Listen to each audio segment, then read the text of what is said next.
อ่าสบายดีพี่น้องป้องไปวันนี้มาพอกันคือเก่าพี่น้องกดไลค์กดแชร์เด้อคำบูวันหน้าโอ้ยเมื่อเสียค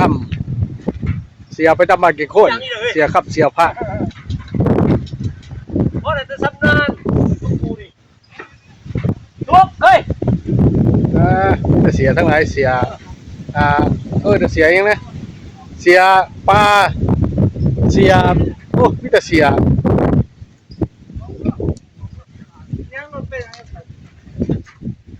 คันนี้ยังกันเรียกว่าเตะโอ้ยว่าเตะ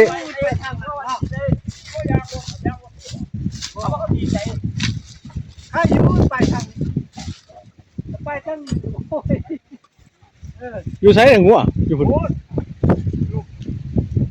ขาดเลย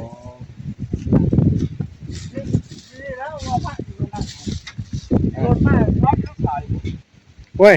ของลุงเปียวันนั้นกับเขากำเดียวเลยโบเต้จนกำเดียวโบเต้พี่น้อง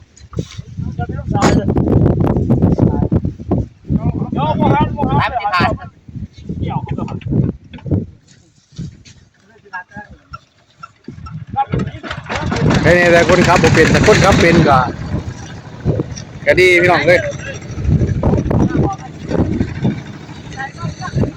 เดี๋ยวมางัวลง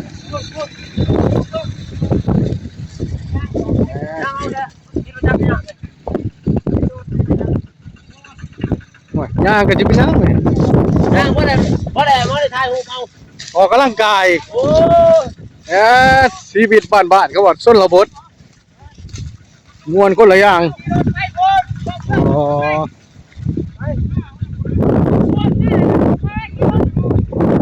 ด้วยโอ้ย่างไปครึ่งทางว่าขี่รถ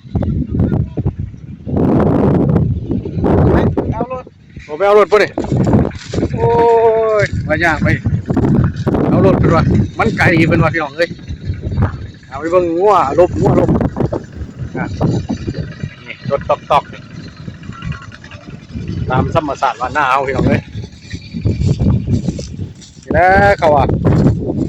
วันนี้ล่มมีดีพี่น้องล่มแห้งดีป่ะนี่นี่ธรรมศาสตร์พี่น้องเลยไม่จะเสียทั้งหลายเลยนี่จะได้กระพากก็ไรก็แซ่เลยเด้อพี่น้องของไปคำโบวาน่านี่แต่ธรรมศาสตร์ล่มดีธรรมศาสตร์มันมีแอร์พี่น้องเด้อจะได้กระพากก็แซ่ของไปคำว่าสบายดีคำโบวาน่าเด้อ